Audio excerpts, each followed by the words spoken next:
آپ کو بھی کچھ سال کے لیے مدینہ میں گھر چھوڑ کر رہنا پڑے گا۔ ایک وقت آیا حضرت یوسف نے اللہ کی ذات پر اعتماد کیا، اللہ نے انہیں فاتح بنایا، مصر کا حکمران بنایا۔ آپ بھی اللہ سے تعلق مضبوط رکھنا، اللہ آپ کو بھی مکہ کا فاتح بنائیں گے۔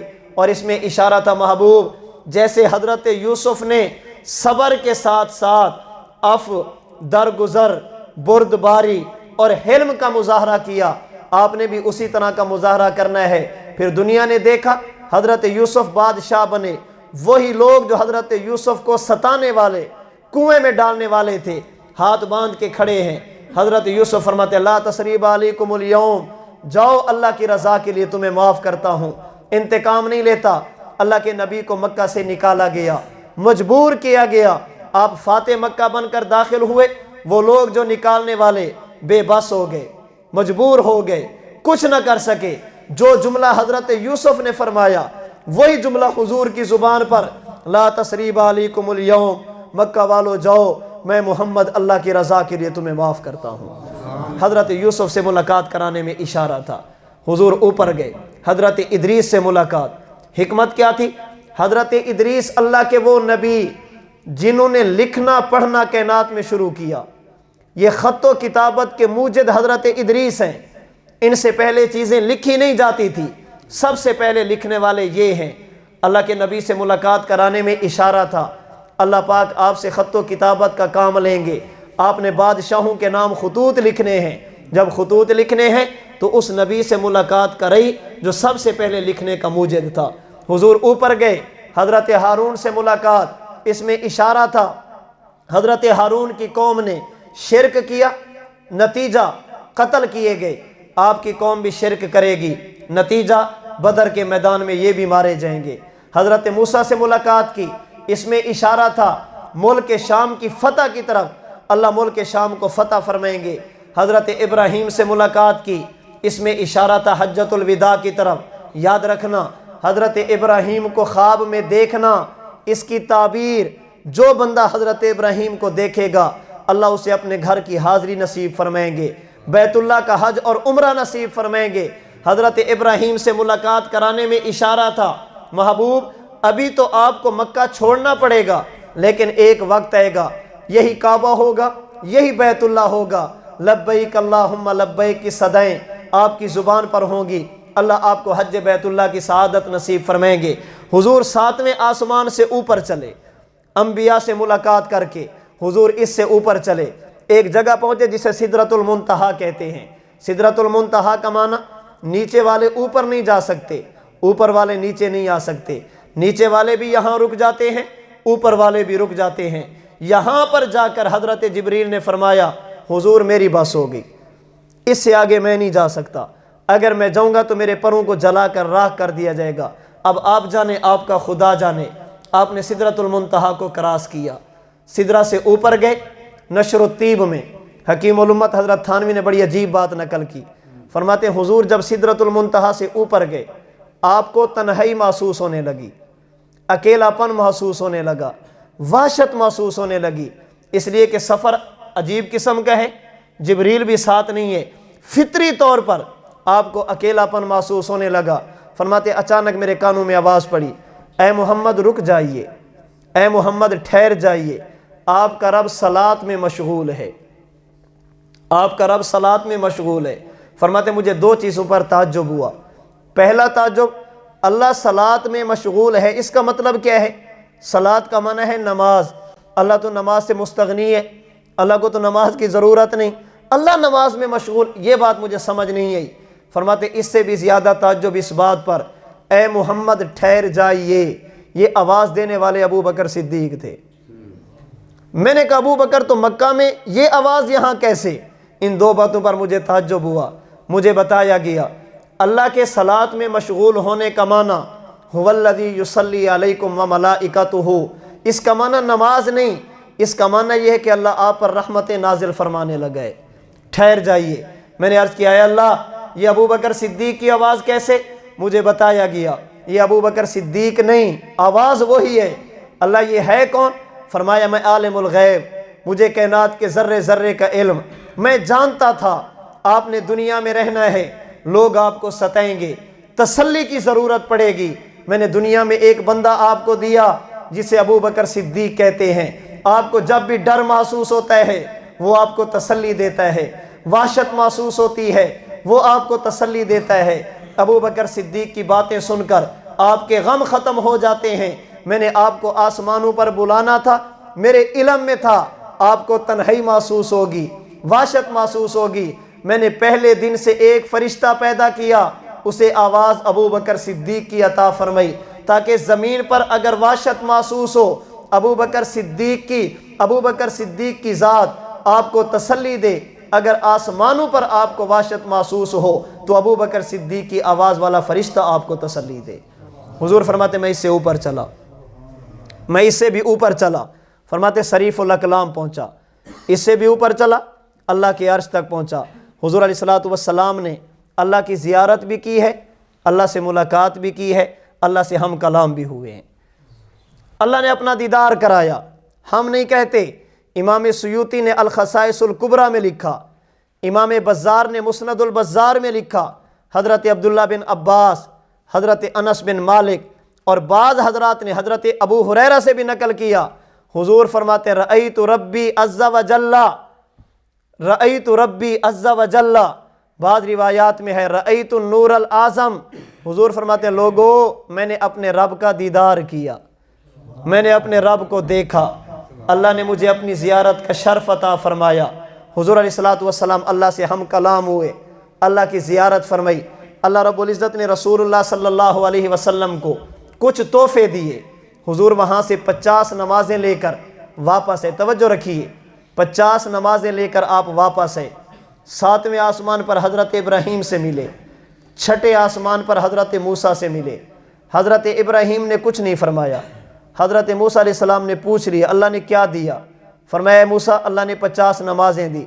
فرمایا کہ نہیں پڑھیں گے، یہ نہیں پڑھیں گے، میرا واسطہ رہا ہے، یہ لوگ نہیں پڑھ سکیں گے، جائیے واپس اللہ سے التجا کیجئے، اللہ رب العزت معاف کریں۔ حضور گئے، اللہ نے 5 چھوڑی، واپس ہے، پھر مشورہ، پھر گئے، حضور نے 9 چکر لگے، 9 چکر لگے، اللہ پاک نے 45 معاف کر دی، 5 بچ گئی۔ حضرت موسیٰ علیہ السلام نے فرمایا کہ پھر جائیے، فرمایا کہ موسیٰ اب نہیں، اب جاتے ہوئے شرم آتی ہے، اللہ کی بارگاہ میں اب کیسے جوں، 5 ہی تو بچی ہیں۔ حضور علیہ السلام وہاں سے واپس ہے۔ جو بات میں عرض کرنے لگا ہوں، حضور جب واپس آئے، پہلے ملاقات حضرت ابراہیم سے، اس کے بعد ملاقات حضرت موسیٰ سے۔ حضرت ابراہیم نے مشورہ نہیں دیا کہ واپس جائیے، حضرت موسیٰ نے مشورہ دیا کہ واپس جائیے۔ کیوں؟ علماء نے کئی وجہ لکھی ہیں، صرف ایک وجہ، حضرت موسیٰ علیہ السلام نے دنیا میں کہا تھا ربی ارنی انظر الیکا، باری تعالیٰ اپنا دیدار تو کرائیے۔ اللہ نے فرمایا لن ترانی، موسیٰ تو نہیں دیکھ سکتا، اے میرا کلیم تو نہیں دیکھ سکتا۔ حضرت موسیٰ علیہ السلام کے ذہن میں یا کسی کے ذہن میں آ سکتا تھا حضرت موسیٰ نہیں دیکھ سکتے تو کوئی بھی نہیں دیکھ سکتا؟ اللہ نے فرمایا کہ نہیں، ایک ہے جو مجھے دیکھ سکتا ہے، ایک ہے جو مجھے دیکھ سکتا ہے۔ اللہ نے حضرت موسیٰ کے ذریعے حضور کو واپس بھیجا۔ حضور پہلی مرتبہ گئے تو اللہ کو دیکھا، 9 مرتبہ نمازوں کے لیے گئے تو پھر دیکھا۔ اللہ بتانا چاہتے تھے اے میرا کلیم تو مجھے ایک بار بھی نہیں دیکھ سکتا، میرا محمد مجھے بار بار دیکھ سکتا ہے۔ اس لیے اللہ نے اپنے نبی کو بار بار بلایا، بار بار تشریف لے گئے۔ حضور علیہ السلام نے معراج والی رات 10 مرتبہ اللہ کی زیارت کی ہے، اللہ سے ملاقات کی۔ اللہ رب العزت نے حضور کو واپس بھیجا۔ 3 بڑے تحفے اللہ نے معراج کے موقع پر نبی کو عرش پر دیے۔ پہلا، فرمایا محبوب میرا آپ سے وعدہ رہا، آپ کا جو امتی شرک نہیں کرے گا میں خدا اسے جہنم میں نہیں ڈالوں گا، توحید پر عمل کرے گا، توحید والی زندگی گزارے گا، جنت دوں گا۔ نمبر 2، آپ کو نمازیں دی ہیں، پہلے 50 تھی اب 5 بچی ہیں، آپ کا جو امتی 5 ادا کرے گا میں اللہ 50 کا اجر عطا کروں گا۔ نمبر 3، سورۃ البقرہ کی آخری آیات یہ آپ کو دے رہا ہوں، آپ کی امت اس کی تلاوت کرے گی۔ روایات کے مطابق جو بندہ آخری 2 آیتوں کی تلاوت کرتا رہتا ہے اللہ اسے مصائب سے، تکالیف اور پریشانیوں سے بچا لیتے ہیں۔ رسول اللہ صلی اللہ علیہ وسلم یہ تحفے لے کر معراج کا سفر کر کے آپ واپس تشریف لے آئے۔ اب آخری بات سمجھیے، اللہ کے نبی تو معراج پہ گئے، کیسے گئے؟ میں نے آپ کی خدمت میں عرض کیا۔ اس معراج سے مجھے اور آپ کو کیا ملتا ہے؟ اللہ نے اس معراج کی برکت سے ہمیں کیا دیا؟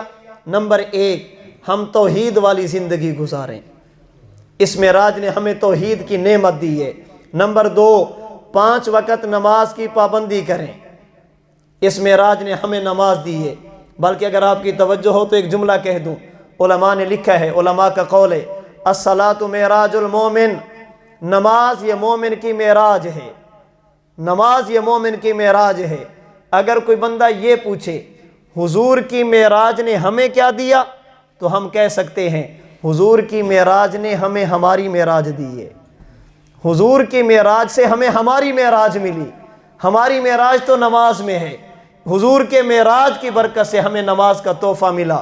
دوسرا کام، دوسرا سبق معراج سے جو ہمیں ملا، ایک مسلمان اور مومن کو 5 وقت کا نمازی ہونا چاہیے۔ نمبر 3، ایک مومن اور مسلمان کا تعلق اللہ کے قرآن سے مضبوط ہونا چاہیے، قرآن کے ساتھ تعلق مضبوط ہو۔ نمبر 4، ایک مومن اور مسلمان کو اپنی زبان کی حفاظت کرنی چاہیے، گلے، شکوے، غیبت، ان سے اپنے آپ کو بچانا چاہیے۔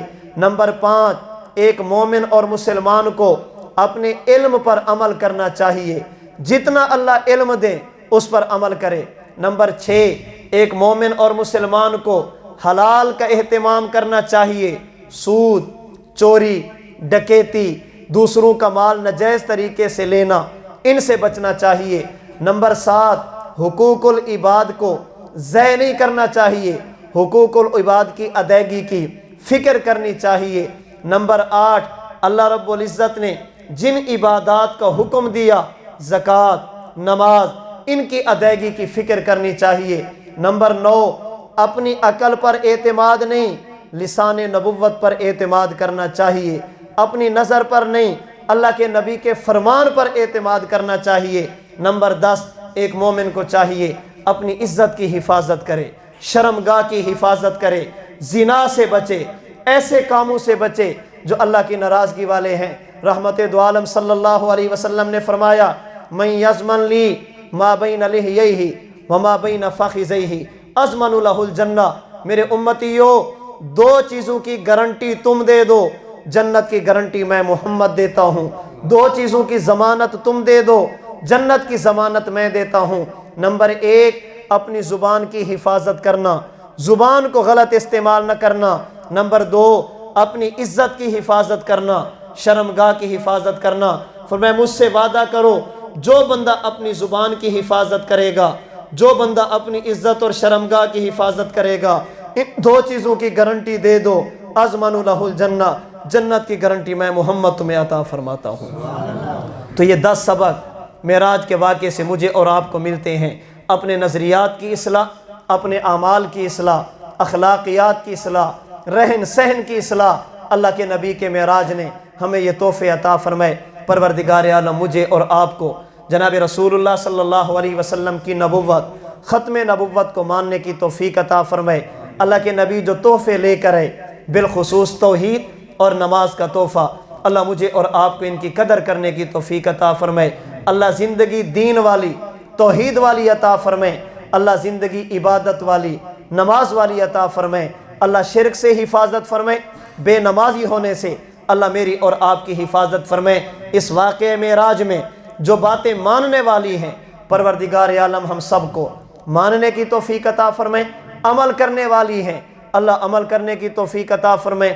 بچنے والی ہیں، اللہ ان سب سے بچنے کی مجھے اور آپ کو توفیق عطا فرمائے۔ وآخر دعوانا ان الحمد للہ رب العالمین۔